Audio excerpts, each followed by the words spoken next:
Bagong binabantayang invest na natiling mababa ang tsansa na maging isang aktibong low pressure area. Pero yung forecast niya sa mga iba't ibang empirical models, mataas pa rin ang confidence. Himawari at geostationary satellites balik normal operation na at mga kalat-kalat na pag-ulan bunsod po ng Easterlies magpapaulan kabilang na ang Metro Manila at halos buong silangang bahagi ng ating bansa sa Luzon hanggang Eastern Visayas. Kanluran ng Mindanao, bunsod pa rin ang tuloy-tuloy na trough ng Easterlies ay magdudulot pa rin ng mga kalat-kalat din ng mga ilang moderate to heavy rain showers. At magnitude 5.8 na lindol sa paligid ng Bogo, Cebu, nagpayanig na naman kaninang madaling araw.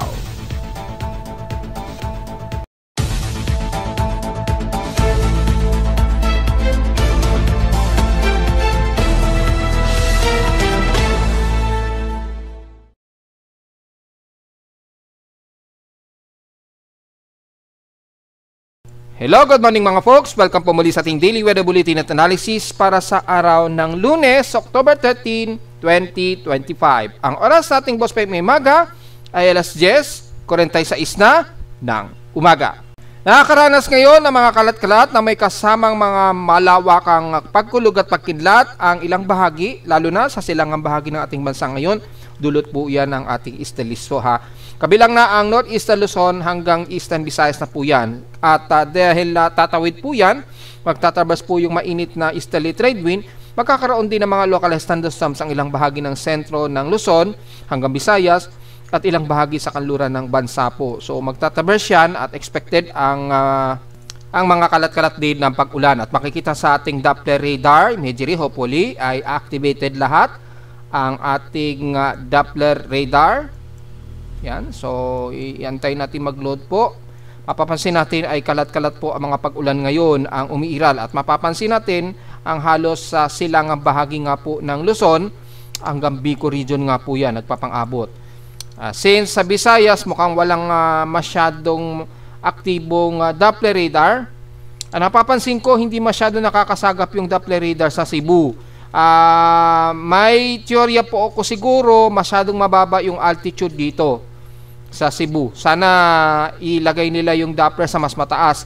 Siguro dahil humaharang yung mataas na mga bundok dito sa may bandang Eastern Visayas at west portions ng Visayas, hindi masyado nakaka-penetrate o nakaka-sweep ang Doppler radar sa may bandang Cebu. Ewan ko kung sa Macdan yata inilagay.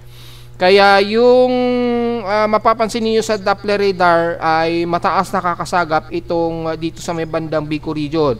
Pero kung mapapansin niyo sa Visayas, hindi masyado nakaka-penetrate yung microwave kahit na mataas po ang water vapor sa Eastern Visayas. So sana ma-adjust po yan ni Pag-asa.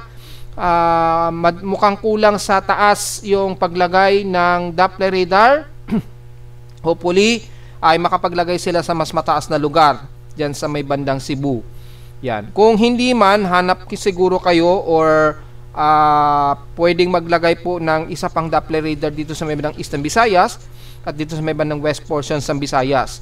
Kasi kung sa Cebu nyo nilagay, pwede naman kaya lang mukhang naharangan siya ng bundok dito sa eastern at west portions ng Visayas. Kaya hindi masyado nakaka-reflect, nawawala yung reflectivity ng water vapor dito. Ayun, mapapansin ninyo.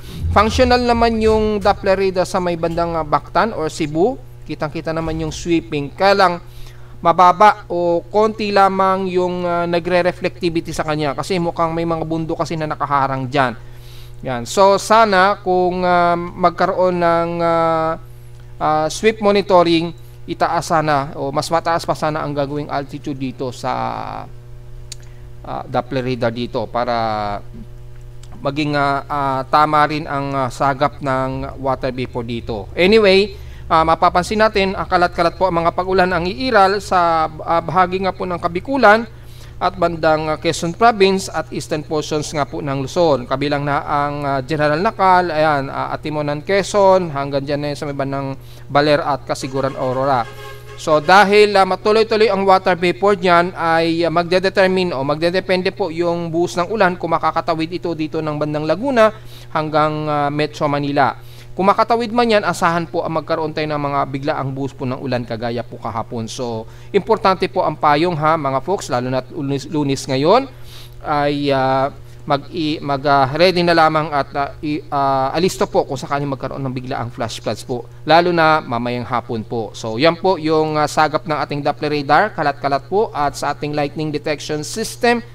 Anyways, operational na po aking lightning detection system. Inoobserbahan ko na lamang po yung kanyang problema just in case po. Na-restart ko na po siya, so operational na po yung kanyang reception. Inoobserbahan ko na lamang po yung kanyang behavior bago ko takpan yung kanyang pinaka-main module. Naibalik ko na yung kanyang module, so functional na po yung pinaka-antena.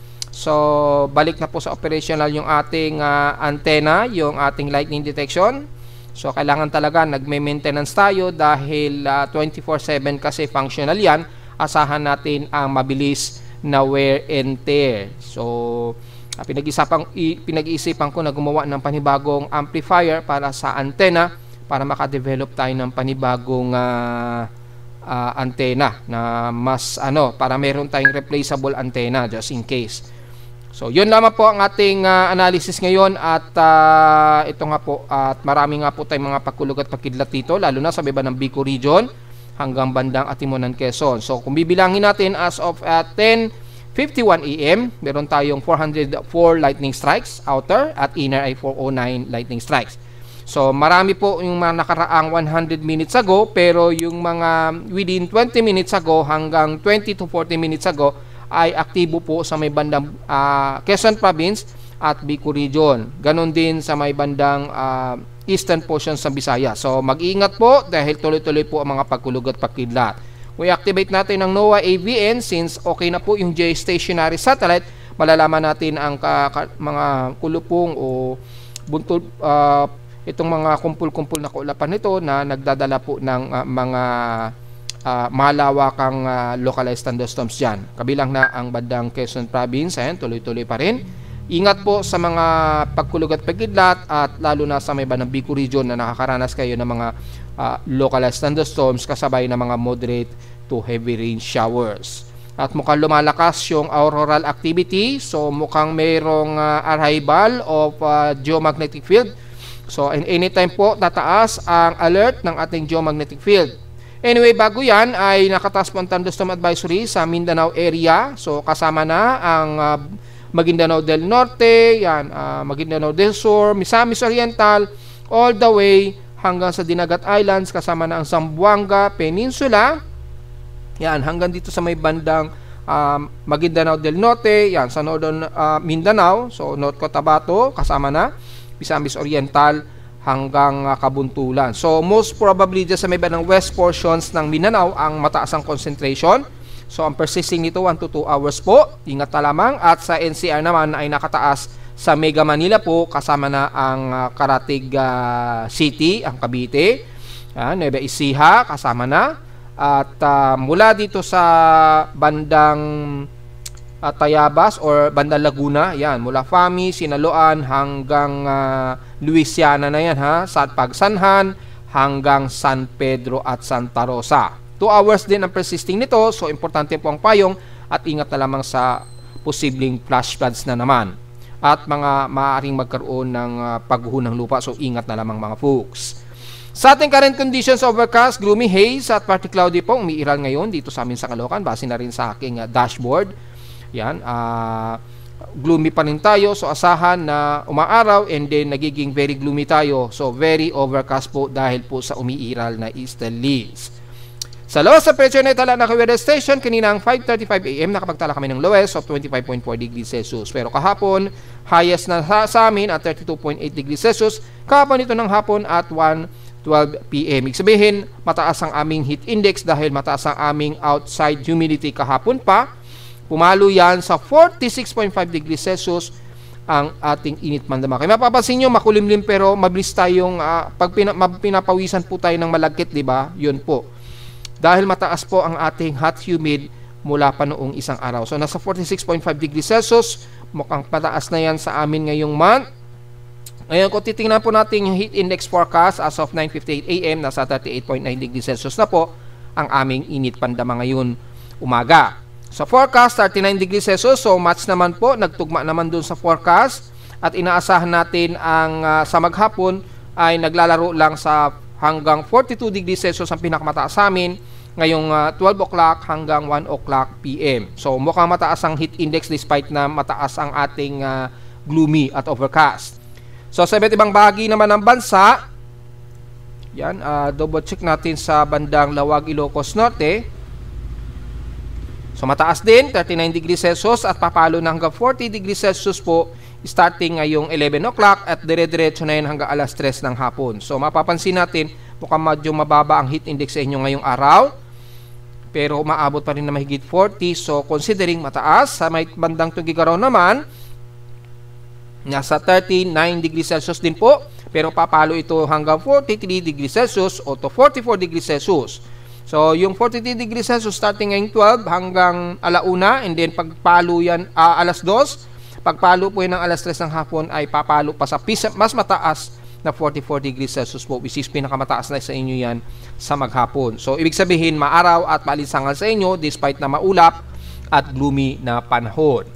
Sa Santiago, Isabela naman, kung sisilipin ay nasa 37 degrees Celsius daw ang inyong kasalukuyang heat index forecast, pero papalo ito hanggang 42 degrees Celsius ngayong alauna hanggang alas 2 na ng hapon. So extreme caution to danger po kayo, kaya wag masyadong magbibilad pa rin dahil mataas pa rin ang inyong hot humid dyan despite na gloomy o maulap na panahon. Mataas naman ang inyong hot humid, kaya mataas ang inyong heat index. Dito naman sa Pangasinan ay nasa 38 degrees Celsius po, ay 39 degrees Celsius, sorry, ang inyong pinaka kasalukuyang mataas na heat index sa inyo, pero papalo daw ito hanggang 42 degrees Celsius ngayong tanghali alas 12, dire-diretso yan hanggang alauna daw ng hapon. So maalinsangan din kayo despite na medyo gloomy. Sa Central Luzon sa Tarlac, ang pinakamataas sa inyo ay 31 degrees Celsius, 38 degrees Celsius, at papalo ito hanggang sa napakamaalinsangan na hanggang 45 degrees Celsius. So ibig sabihin mas maaraw sa inyo sa Central Luzon kasi bandang kanluran kasi mas maaraw. So aabot ng 45 degrees Celsius ang inyong alinsangan dyan o heat index. Papalo yan ng 45 degrees Celsius mamayang alas 2 ng hapon po. So mataas pong inyong alinsangan dyan at asahan ang mataas din na heat index, yung init pandama. So masyado palang danger o delikado ang inyong magiging heat index. Sa bahagi naman ng Batangas City, ayan, pinakamataas sa inyo ngayon 39 degrees Celsius, pero papalo pa yun hanggang 41 degrees Celsius ngayong 11 hanggang alas 12 po daw ng tanghali. Dito naman sa San Jose Occidental Mindoro ay medyo moderate ang inyong heat index, 37 degrees Celsius, pero pinakamataas na ang 39 degrees Celsius ngayong 11, dire-diretso na hanggang alauna daw ng hapon. Silipin natin sa may bandang Palawan, tingnan natin kung may southwesterlies pa rin.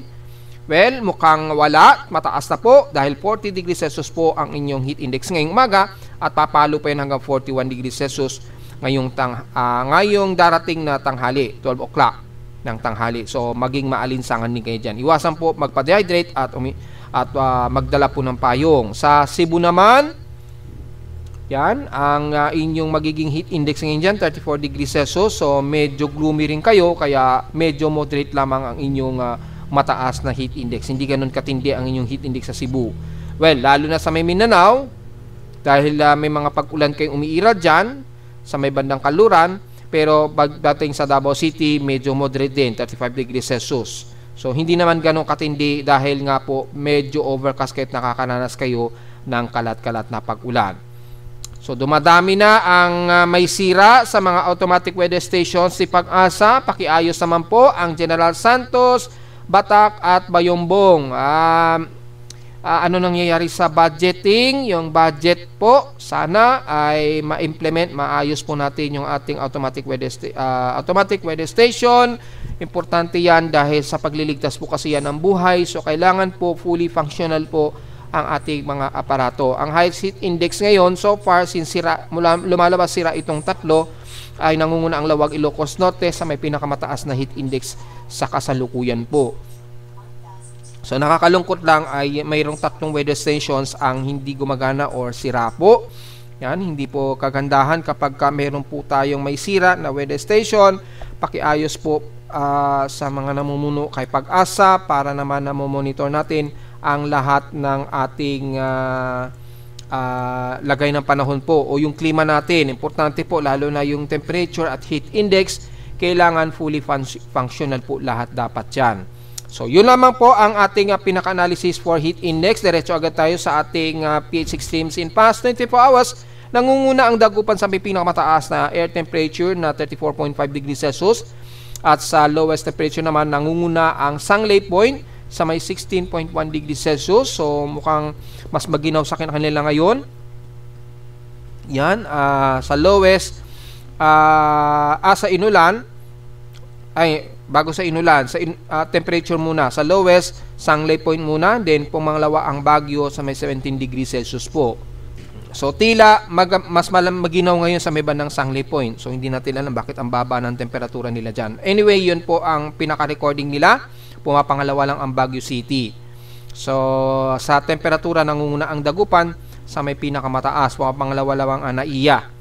So, kung pumapangalawa ang Naiya, ay malamang ay napangatlo siguro kami. Yan, nasa 32.8 degrees Celsius po. So, pumapangatlo kami sa Caloocan na may highest air temperature na 32.8 degrees Celsius. Sa Inulan naman, ang Sangley Point, nakaranas din sila ng pag-ulan, kaya siguro mababa ang kanilang air temperature. Nasa 32.1 millimeters ang total rainfall. Kami sa Caloocan kahapon nasa 20.1 mm total rainfall kami at ngayong umaga at nasa 0.9 pa lamang po ang total rainfall namin. So sa loob ng 7 araw nakakatotal o associated or pinaka-estimated ng 7 days na katumbas namin ay 33.6 mm na total rainfall. So nakaka 146.1 mm na kami for the month of October. So medyo mas mataas na yung total rainfall namin kumpara sa difference of average sa 110.8 mm. So, tingnan natin kung hahabulin yan dahil mababa pa rin yan, below average pa rin sa October rainfall namin dito sa Caloocan. Samantala sa ating outside humidity, 84% po tayo, bumaba ng 3% since last hour. So, dahil mataas po ang ating outside humidity, asahan po mataas po ang ating heat index nyo o yung ating alinsangan, dodoble yan. Kahit na hindi ganun katindi ang ating outside end temperature. Sa ating barometric pressure, mataas po ang atmospheric pressure natin, 1,010 hectopascals at mabagal ang pagbaba nito since last hour. Nanatiling low tide po tayo, so tuloy-tuloy lamang. Mababa po yung ating sea level pero double check natin kung may mataas na ba tayong pag-alon ngayon. Gamit ang ating tropical cyclone assessment monitoring for significant water wave height. Yan. So, mula sa wave height ay mapapansin natin wala namang nakataas na alon sa atin. Yung lakas lang ng daloy ng easterlies natin ang magbubuso yan ng mabugsong hangin, yung may gale force winds. So, mag-iingat na lamang po tayo sa lakas ng bugso ng hangin. So, by the next 24 hours daw, mukhang tataas yung alon dito sa may bandang northwestern Luzon. Malamang may umiira siguro ng northeasterlies na naman. Nagpaparamdam na naman itong unti-unting lumalakas na hanging amihan natin. Sa ngayon, medyo manipis pa at medyo drier pa. Sa ating almanak, sumikat ang haring araw kaninang 5:47 AM at lulubog po ito mamayang 5:37 naman mamayang hapon.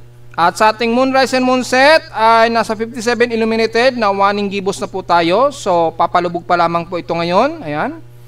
Palubog pa lamang ito ngayong 11:51 AM. So bukas po ng 11:18 PM naman magmo-moonrise. So pa-moonset pa lamang po ito ngayong araw 11:51.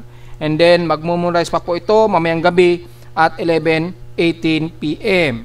At sa ating local weather outlook, para ngayong Lunes at Martes, magiging partly cloudy po ang ating maghapon.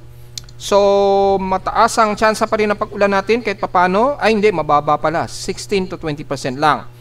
Pero, mapapansin natin in real time, mukhang uulanin pa rin kami dito. So, maaaring pumasok po yung isolated showers and localized thunderstorms po ngayong umaga or mamayang hapon.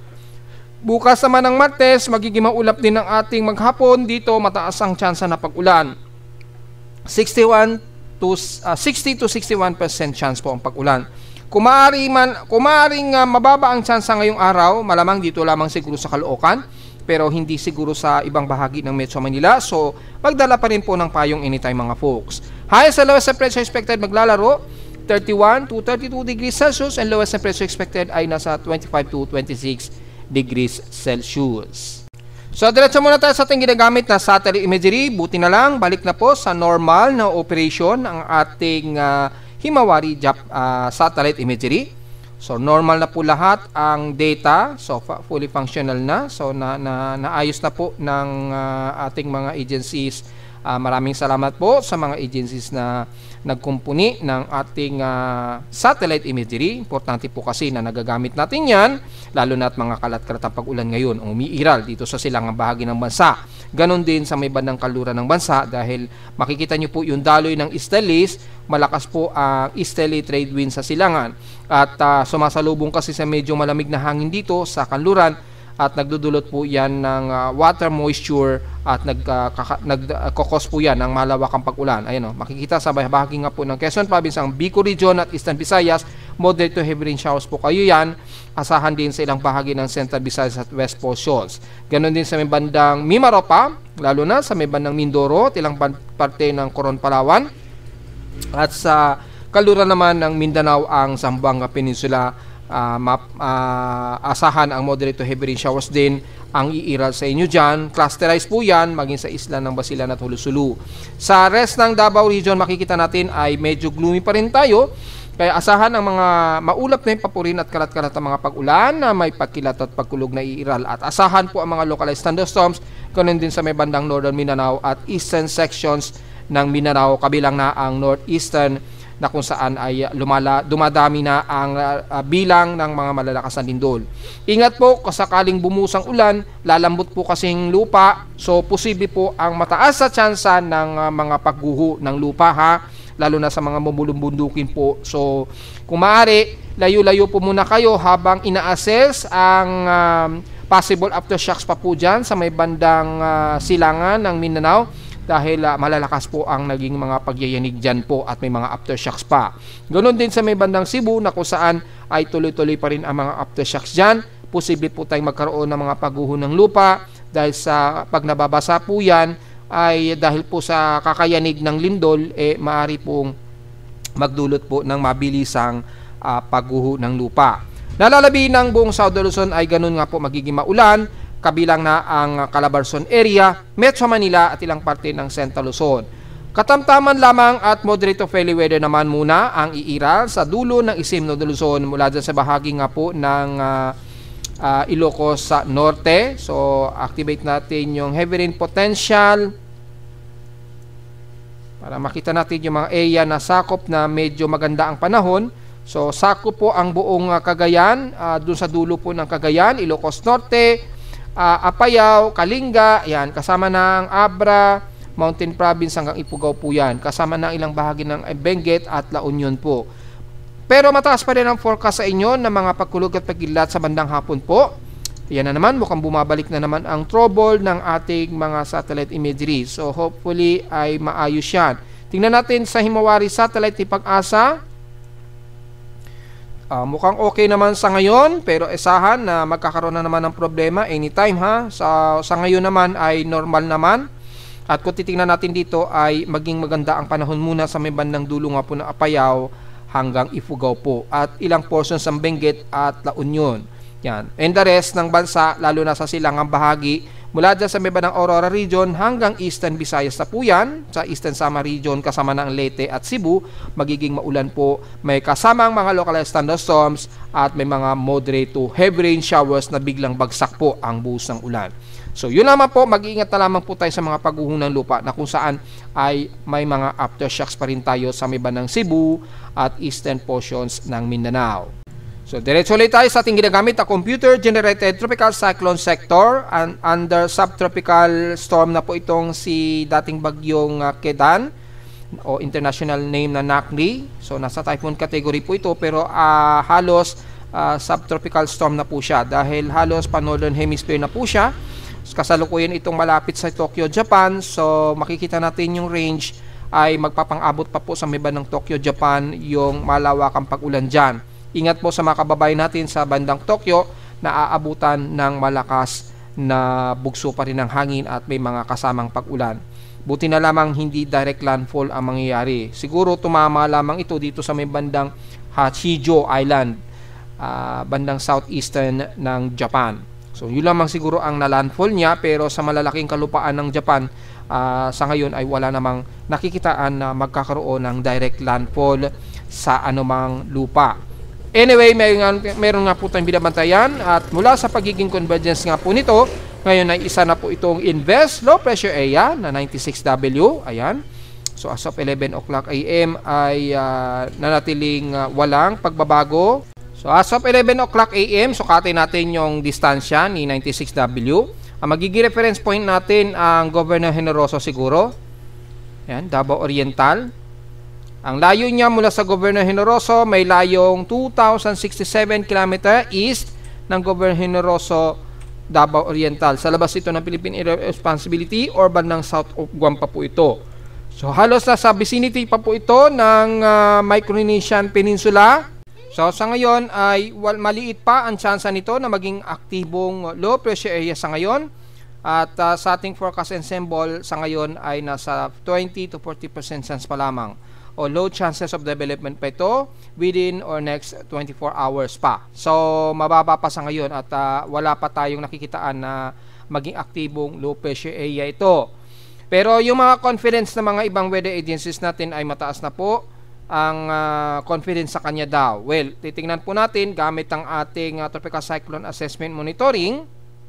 Ay mula sa simulations ng mga computer models mula kay GFS, makikita nyo po ay naging aktibong bagyo ito.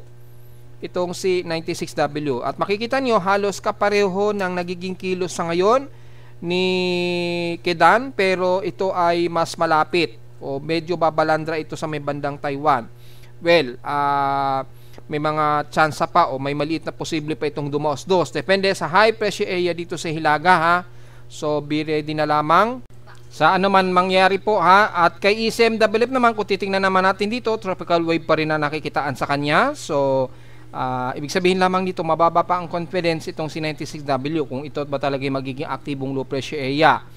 Pero kay NAVGEM at GFS, halos pareho din sila ng forecast. Ganyan din na maging kilos niya, pahilagang kanluran. At dito, medyo mas bababa yung kanyang trajectory. So, may malawak ang cone of uncertainty yan, kung just in case na mag-positive po yan, ha.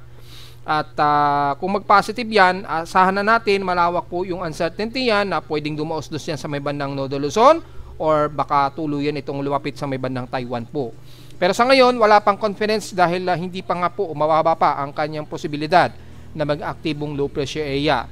So, kay Icon, ganun din, positive din siya. At kay GEM po ay aktibo rin ang kanyang forecast. Ayan, makikita din po.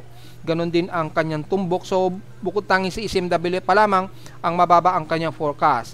Anyways, mula sa data feed naman ng Japan Meteorological Agency, nagpa-positive din siya pero dito medyo mas mababa ang kanyang trajectory.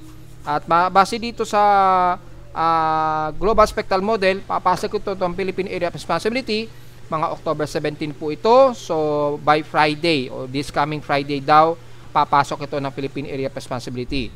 So, kung sakali lang na mag-tropical depression yan, alam na natin kung anong isusunod kay Kedan, ay tatawagin sa bagyong Ramil naman after ng Kedan. Just in case lang na maging tropical depression po ito ha. Sa ngayon ay mababa pa ang confidence ng mga forecast nito kahit kay Japan Meteorological Agency within or next 24 hours. Siguro within 48 hours siguro. Depende sa development ngayong araw nitong si 96W. Sa ngayon mababa pa po at malayo pa kasi siya sa boundary ng PAR. So titingnan pa rin natin. So yan po yung forecast niya at makikita po natin sa animation mas mababa po yung trajectory niya. At mapapansin nyo po, mas lalapit ito sa may bandang silangan ng Nodo Luzon. Malayo sa ibang mga forecast na mas mataas yung trajectory. So, ibig sabihin, erratic pa po yung forecast niya. Well, aabangan po natin at mula sa mean sea level pressure, makikita natin ay bumababa siya sa 1,008 hectopascals. Ayan o. So, mapapansin nyo, nag 1,006. So, may positivity na posible nga po itong maging tropical depression. tatawagin ni Japan Meteorological Agency pagpasok niya ng 17 or this coming weekend. So, abang-abang na lamang po this week. Mag-update naman po tayo sa progression nitong C96W. At makikita naman natin, mula sa pinaka-tropical cyclone strike probability, tumaas na rin yung kanyang probability of tropical cyclone development. Naglalaro 40 to 50% chance. So, base dito, mataas ang confidence ni ECMWF ng kanyang genesis ay posibleng mga po itong maging isang aktibong low pressure area. Anong araw yan? By October 15 po yung kanyang forecast ng kanyang genesis. So by the next 24 hours, October 16, yan, by October 16, para makasiguro tayo, yan, so mapapansin nyo po ay tumaas na ang kanyang probability, nag 60% na po siya to 70%. So 60%. So mataas na. So may posibilidad na maging isang aktibong low pressure area yan, at mukhang may susunod pa sa kanya. Yan, oh. May mga nakahilera sa kanya na dalawang convergence. Yan, nagko-convergence ito or tropical wave. So tingnan natin, may dalawa pang sumusunod sa kanya. So, just in case maging tropical depression yan this coming weekend, tatawagin natin yan bilang Ramil, bagyong Raming naman. Yun po, at mag-update po tayo dahil sa ngayon mababa pa yung pinaka-real time niya na maging isang aktibong low pressure area siya. So, abang-abamang na namang mga folks. So, sa ulat lindol, mayroon tayong malakas na pagyanig kaninang madaling araw po. Mineasure ko ito kagabi, magnitude 5.8 po dyan sa southwest ng Bogo, Cebu. So kung babalikan po natin, madaling araw ito, ayan, so 5.8 po ito, southwest ito ng Bogo, Cebu. Ayan, oh. May epicentral depth si PBOX 5 km ang lalim, pero sa akin 10 km ang lalim. Ayan, so malamang corresponding or another panibagong aftershocks or another secondary earthquake ang naging pagyanig nito kaninang madaling araw. So kumalat na po ng malawakan ang mga pagyanig dito sa may bandang Bogo, Cebu. Ingat po sa mga kababayan natin dahil nandyan yata ang ating Vice Presidente, patuloy na nag-aasikaso sa mga kababayan natin dyan. So ingat na lamang po sa ating Vice Presidente na kasalukuyang nariyan, nagbabantay po.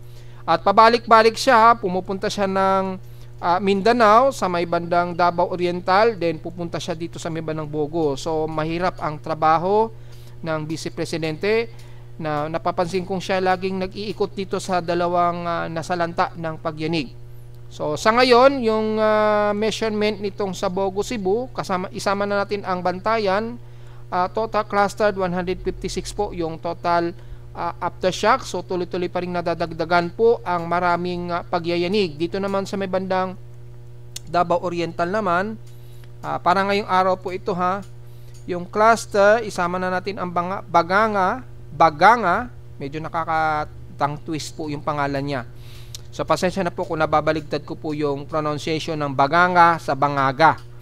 So ito po, 96 po yung earthquake count niya ngayong araw.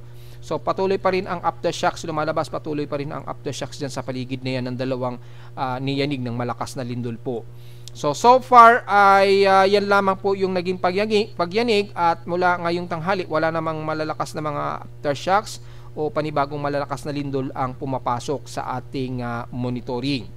So sa International Seismic Network ay so far Kuril Islands ang medyo aktibo din.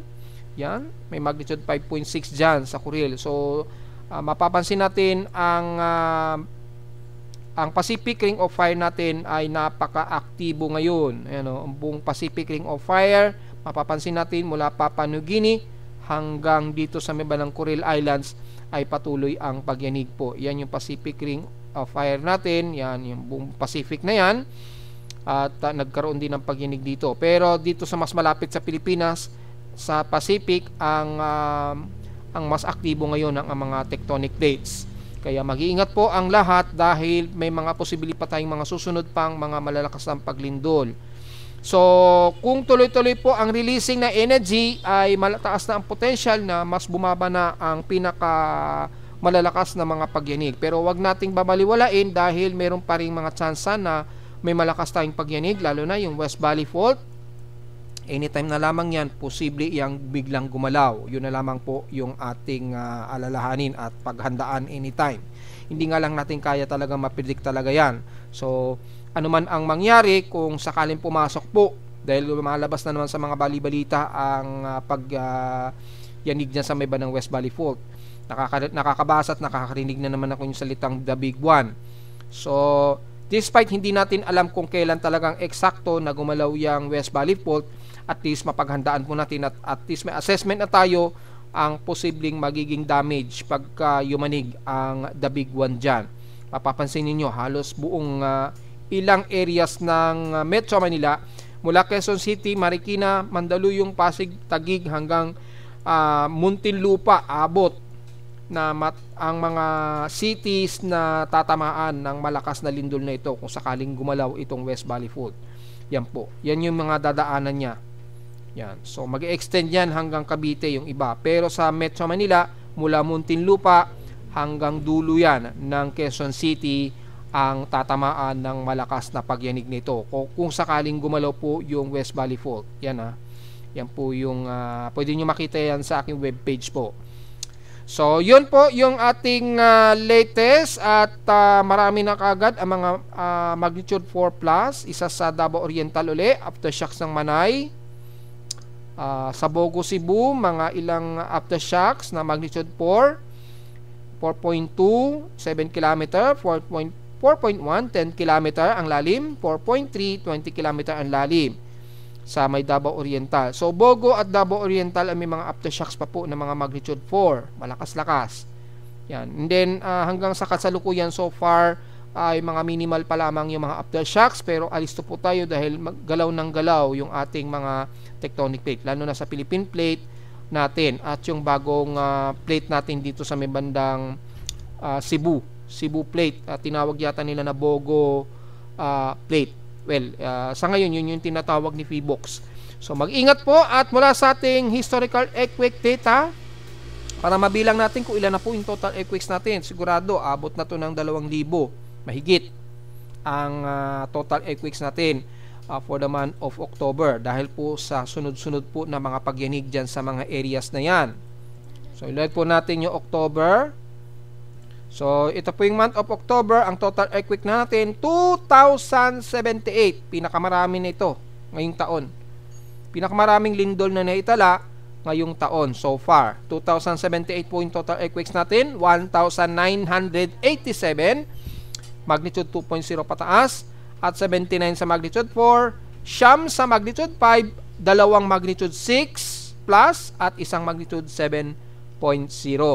So imagine niyo po kung isama niyo pa po yung magnitude 1.0 dyan sa month of October, panigurado more than 3,000 na po yan na total earthquakes. Baka umabot pa nga ng 4,000 dahil mas marami po yung mga magnitude 1. Hindi kasi natin sinasama yung magnitude 1, pero imagine nyo na lamang kung isasama nyo pa ang magnitude 1 sa total natin ngayong October. So lalabas pinakamaraming pagyanig ang month of October. Mapapansin naman natin yan sa ating annual. Pag lumabas yung latest natin na earthquake data for annual earthquake natin, mukhang hindi pa yata naglo-load yung latest output nung ating annual earthquake natin. So antay na lang natin kung lalabas po yan, pero asahan natin na pangalawa na yan sa pinakamarami. So far ay pinakamaraming clustered ng aftershocks. Unahin natin dito sa may bandang Manay.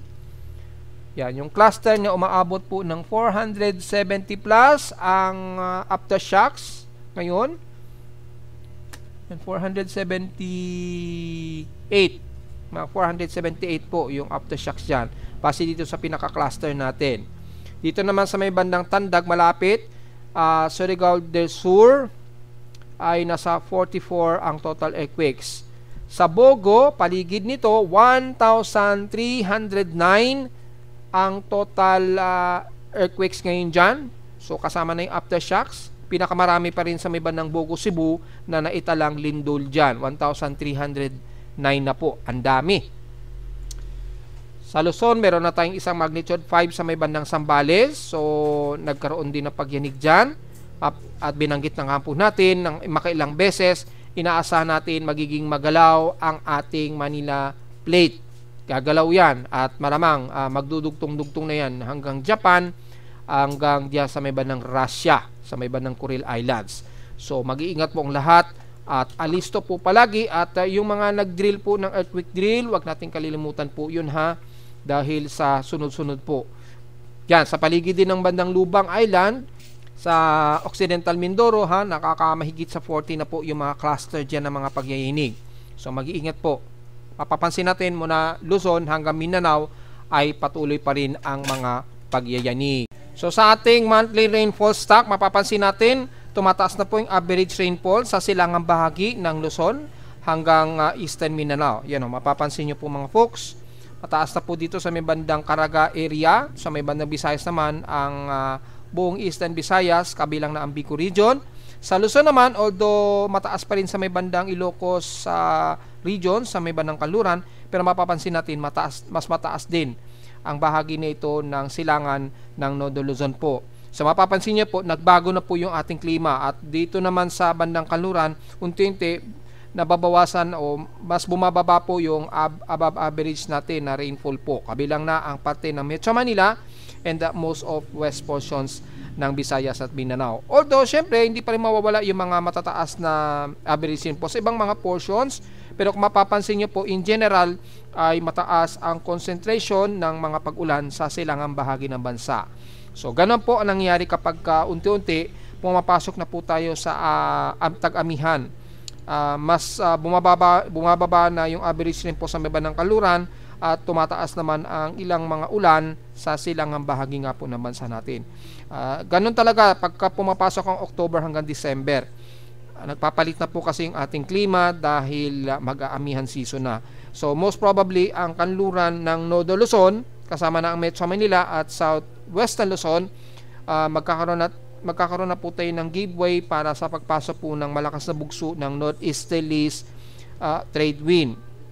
So madalas na tayo magkakaroon ng shear line dito.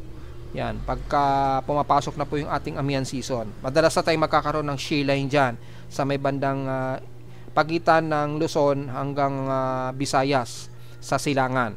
So yun po, malinaw po yung ating latest, ang ating real-time vegetation and drought.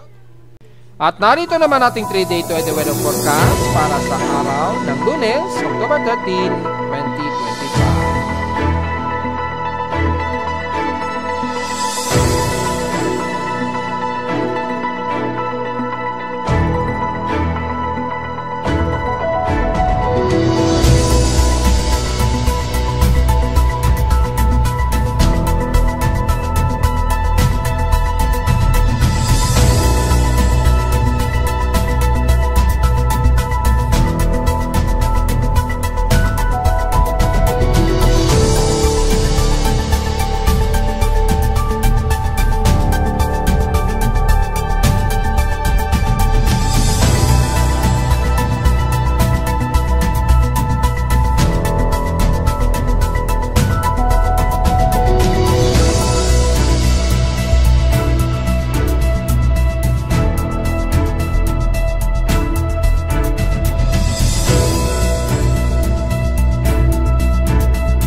At hanggang dito na lang po ating daily weather bulletin at analysis para sa araw ng Lunes, October 13, 2025. Huwag pong kalimutan na mag-like, share, subscribe po sa ating YouTube channel at visit lamang anytime sa ating website na www.bimoweather.com para sa babang detalye gusto malaman na hindi natin isama ngayong tanghaling tapat na sa ating report, at visit lamang sa ating website sa gusto malaman pa rin ang pinaka-dynamic events mula sa reading mismo ng aking aparato sa Caloocan at sa data feeds mula sa iba't ibang weather agencies.